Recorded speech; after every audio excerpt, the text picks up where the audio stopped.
Bienvenue à la classe. This is Technique Tips with RMJ Studios, a virtual dance studio.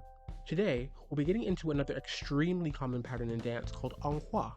As you can guess, en croix is yet another French phrase which means on the cross.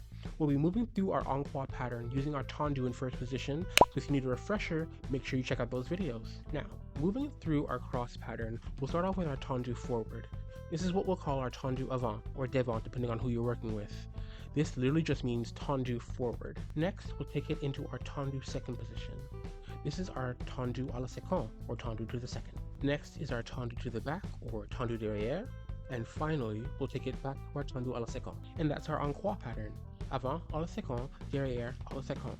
Easy, right? Now, there is also a porter bar that goes along with this, as well as some checks to make sure that everything is staying on track as you move through the pattern.